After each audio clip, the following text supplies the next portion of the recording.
જ્યાં જાઓ ત્યાં તમને તમારો સંસાર જ દેખાતો હશે તો લખી રાખજો, પરલોકમાં તમારી સાથે સંસારની જ રુચિ આવવાની છે. ઉપાશ્રય દેરાસર ટકાટક બની જાય એના માટેના પ્લાન અને વિચાર કરતા હો ને તો તમારી રુચિ ધર્મની રુચિ કહેવાય. તમારા ઘર, તમારી ઓફિસ, તમારા ફ્લેટ, તમારા બંગલા, તમારી પેઢી, તમારા કારખાના માટેના તમે સતત વિચાર કરતા હો, તમારી રુચિ સંસારની રુચિ. 50 વર્ષ માટે જે સંસારમાં રહેવાનું છે એ સંસારને સજાવવાના કેટલા પ્રયત્નો ચાલે છે અને અસંખ્ય કાળ માટે જે દેવલોકમાં જવાનું છે એના માટેનું કોઈ પ્લાનિંગ નથી. નંબર 2, હું મરીને જઈશ, મારી સાથે કોણ? જવાબ પણ લખી લો, મારી સાથે મારી રુચિ આવશે. એન્ડ ટાઈમે તમારી રુચિને તમે સુધારી નથી શકવાના. એમ ટાઈમે તમારી રુચિને તમારી બદલવી હશે. અત્યારથી જ તમારી રુચિને તમારે બદલી નાખવી પડે. પ્રશ્ન નંબર 3 તમારી જાતને, ત્રીજો પ્રશ્ન એ કરજો, મોત આવશે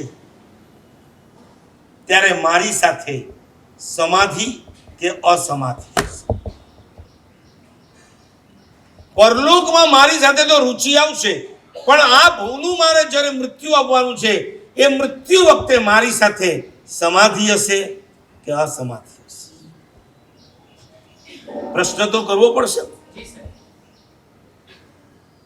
એના ઉપરથી નક્કી થશે કે મારું વર્તમાન લાઈફસ્ટાઈલ શું છે. એના આધારે મારી નક્કી થવાની મને મોત વખતે સમાધિ મળશે કે અસમાધિ મળશે. કેન્સરની બીમારીમાં જ્યારે ધર્મ યાદ નહીં આવે અને મૃત્યુ વખતે સમાધિ ક્યાંથી રહેશે? રત્નસુંદર મહારાજ કહેતા વર્ષો પહેલા એક દ્રષ્ટાંત. એક છોકરો બપોરના સમયમાં આવ્યો કે પપ્પાની તબિયત બહુ સિરિયસ છે, પપ્પાને કેન્સર છે, મારા સાહેબ પધારો. ખુદ દાંડો લઈને ગયા. જેવો ડ્રોઈંગ રૂમમાં પગ મૂક્યો, પલંગ પર સૂતેલા એ ભાઈની જેવા નજીક ગયા. સાંભળજો, મોત વખતે સમાધિ કેટલી દુર્લભ હોય છે.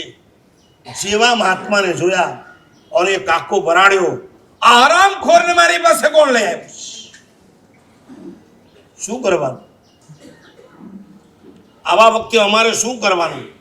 એની નજીક જવાનું? એને નૌકર સંભળાવાય? અમે જેટલા વધારે નજીક જઈએ ને એટલી દુર્ગતિ એની નજીક આવે છે. મને રત્નસુંદર મહારાજ કહે એ જેવું બોલ્યો ને ફટાક દઈને બીજી જ સેકન્ડે એના ઘરમાંથી બહાર નીકળી ગયો. મારા નિમિત્તે તમને અસમાધિ થતી હોય તો મારી હાજરી તમારા માટે નકામ છે.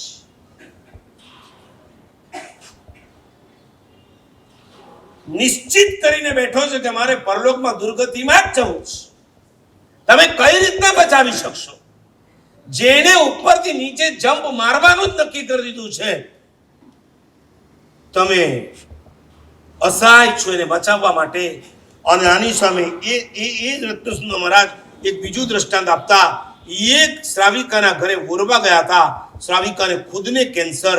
પરિવારવાળાએ કીધું કે મારા સાહેબ, મમ્મીની ક્ષમતા ગજબની છે, ગળામાં કેન્સરની ગાંઠ છે, ગાંઠ ફૂટી ગઈ છે અને એમાંથી જીવડા ખરે છે. તો બેન પોતે પોતાની જાતે એક વાટકો રાખે અને બધાને નૌકાર સંભળાવી અને પછી પઠવે. મારા નિમિત્તે તમને કિલામણા થાય છે. ધિક્કાર છે મને કે તમને લોકોને હું સાતા નથી આપી શકતી, પીડા આપું છું. આવાઓને નૌકાર સંભળાવીએ ને અમારું પોતાનું ચાર્જિંગ થઈ જાય છે.